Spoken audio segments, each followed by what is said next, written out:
Dispatches from the Frat House. I'm going to show you the 2013 Planner Year in Review.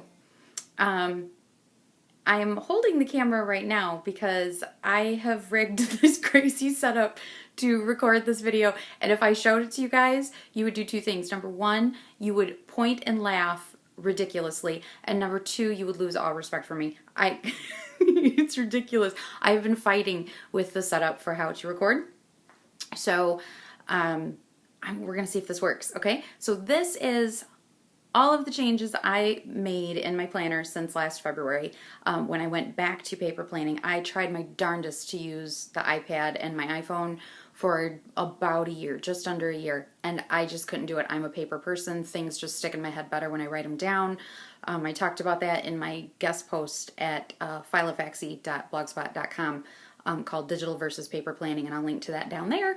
Things just stick in my head better when I write them down. So wait till you see all the changes I've made, and that's why I'm making this video. Any of you guys who have told me, I don't know what system I want to use, I don't know what'll work for me, especially now that it's the end of the year and a lot of people are deciding for next year what they want and they're afraid to commit to it.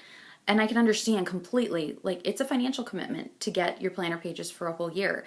And I wanted you guys to see how many stinking times in the last year I have changed what I'm doing. The biggest help to me, two places were the biggest help to me as far as inserts went. Number one, Filofaxy.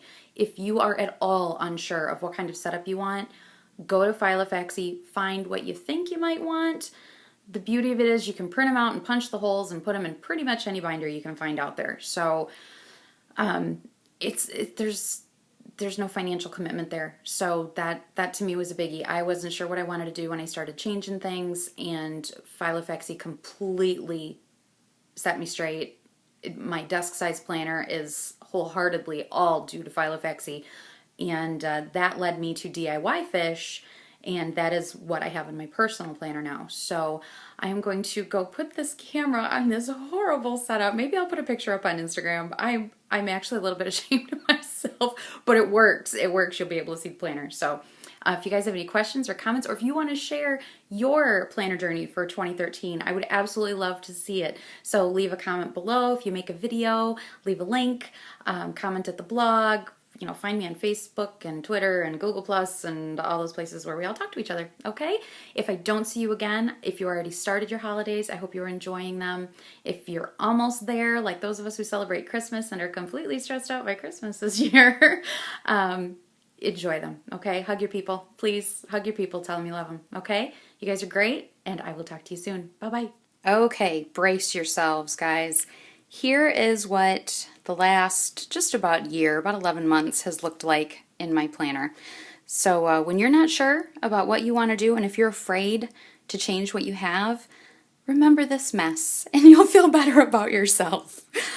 The thing about being afraid to change your planner, to me, my planner is my surrogate brain, and no joke. So if it's not working for me, my brain is not working for me. And I need my brain to work for me. I need to free up space in my brain to do productive things and not keep track of silly little details that I could easily write down and be done with. And if I don't have a system that is working for me, my planner is not doing its job. So gotta have the right tools for the job, right guys? So here's how I started out. I kind of have it spread across two binders. It was last February, and I went to, I believe it was Office Max or Office Depot, and I got the monthly tabs, the week on 2 pages, right, the month on 2 pages, and then, sorry, I'm going to try to move us a little bit here. So I had the tabs that was the month on 2 pages, like so. Okay, and then I also had, sorry, but I have it spread across 2 binders. It made sense in my head at the time. Then I had also the day timer day on 2 pages. So this was during last school year, so things were, really busy. Pretty much your typical day on 2 pages setup, tasks, schedule.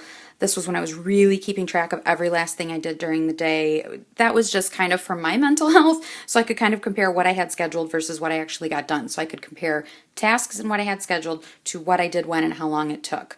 I go through streaks of feeling kind of like I'm fighting an uphill battle. Like I'm not getting enough done, and being a guilt motivated person, I immediately go to, oh, I'm not getting enough done. I must be lazy. And when I can look here and go, oh, okay, maybe that's why I didn't get everything on the task list done, it does make me feel better. So this I did the month on 2 pages and the day on 2 pages. This went until, oh golly, I went down to a day per page in June. Just because I went through a streak after school got out, wasn't quite as busy as far as conflicting schedules and whatnot. So I use this pretty much the same way. You know, the schedule over here, keeping track of what exactly I did over here, tasks down here, and expenses. And I also use this for like phone calls and emails and things I needed to take care of that way. So just because during the summer we don't have school schedules to work around, that takes a big kind of break on my planner. So this is what I did until middle of July roughly. And I found that with these pages, while I liked the setup, I wanted a little more space for notes, and I did not want to look at the same colors all month. I can't tell you why, but I just did not want to look at blue and green anymore in July. So I got looking online, as I'm sure all of you have done at some point or another, and before I did anything as far as printing or purchasing anything, I went to an old journal that I had that I loved the paper in, but I couldn't stand the binding on it, and I took it apart and I sketched out my own week on 2 pages. And this way I got to decorate. Wait till you guys see this first week of decorating. I went like nuts. Look at that. Woo! That'll burn your retinas, won't it? that is some retina searing decorating. Okay, sorry about what will probably be the horrible little skip in the video there. Mike came home, so I stopped and talked to him. And if any of you have been on Instagram, you will see what he came home with. The full-size lamp from Christmas Story movie. I'm thrilled. So anyway, here is what went on when I started decorating, middle of July. I was doing week on 2 pages that I just kind of sketched out by hand using some paper from a journal. I already told you about that. And really busy days, I would take a piece that I just made in Word, scheduled out for the whole day, just so that I could kind of see the overlaps and whatnot in our planner. And I found, especially on days like this, where I had all these times I had to be places, dropping people off, picking people up, retirement party for my parents, all of these overlaps in time were killing me when they were written out like this. My brain just doesn't do well with this. So I decided after school was starting, you know, here we're getting ready for school to go back, and here's another one of those days, lots and lots of overlapping, registering a bunch of different schools. I thought maybe just a blank page in the middle for extra notes would help. And then it occurred to me that if I took a vertical week on 2 pages and printed it front and back, like this one I did by hand, but after this I put it together and started printing it, I could see all of the overlaps in my schedule and the kids' schedules and Mike's schedule. See all that? So that I could see all the overlapping, and I could leave this space for notes and tasks. Okay, and that would help me kind of fit those tasks in between appointments and dropping people off and picking people up, right? I love this. I did try the spiral decks and the chronodecks and all that, and I get it in theory, and I even do get it on paper. For my personal use, I was having a hard time with it just because of all the overlapping stuff. I need to see very clearly where I have all the kids' stuff overlapping, and I wasn't seeing it quite as clearly in the clock format. So this went on, and then at the end of August, I got my personal Malden.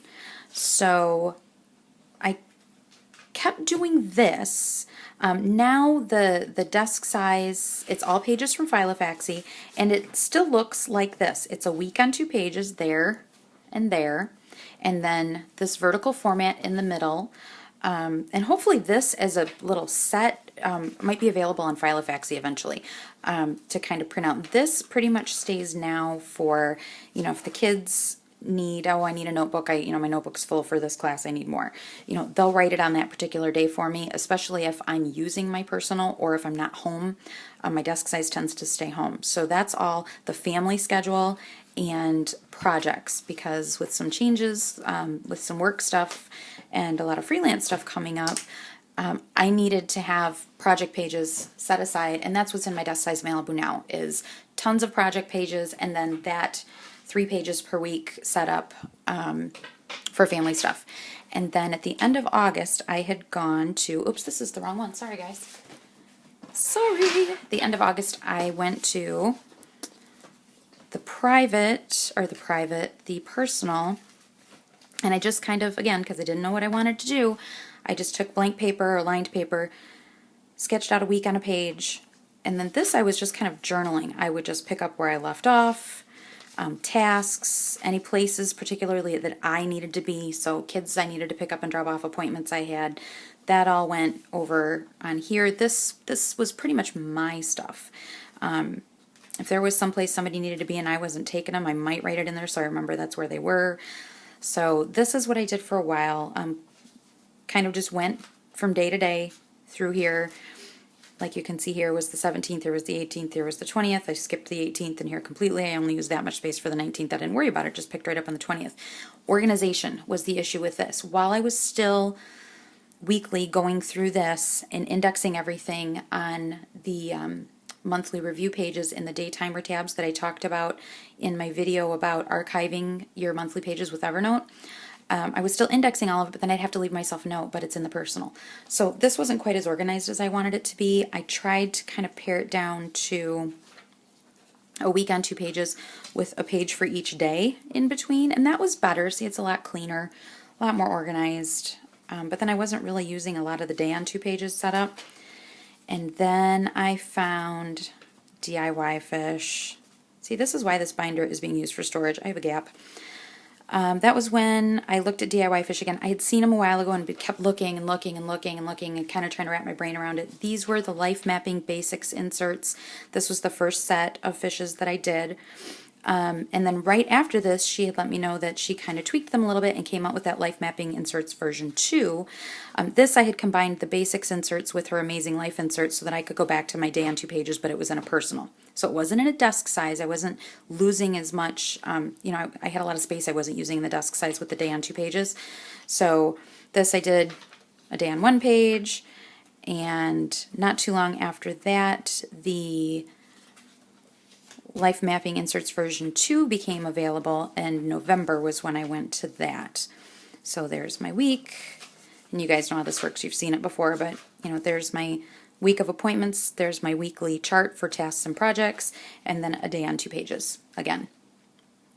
Okay, and that is where I am now. That would be in here. So still using this as a wallet, but here I have, again, oh, if I can get a hold of it, you can see it, I promise. You can tell it's getting to be Christmas. I haven't even filled this in for the rest of the week yet, as far as what I've finished. I have actually finished some of that. So, schedules, again, I can see all the overlapping stuff, like today is a doozy, tomorrow's a bit of a doozy, Saturday's a bit of a doozy, so all the overlapping stuff is still easy for me to see. I love that it's a grid background just because it keeps my handwriting neater. All of my tasks, not a lot of project tasks in here this week just because Christmas is coming and I'm not ready. And then just my regular old weekly pages. So that has been the evolution, you guys. So see, don't be afraid. Don't be afraid to go to Filofaxy, print something out. You know, you've cost yourself some paper and some ink if you do that. And while those things do cost money, having a system that works for you, to me, is worth it. I am so sorry, I have a tickle in my throat. So if you guys have any questions about that, if you want to post your year in 2013 year in review and your planner, I would love to see them. So if you do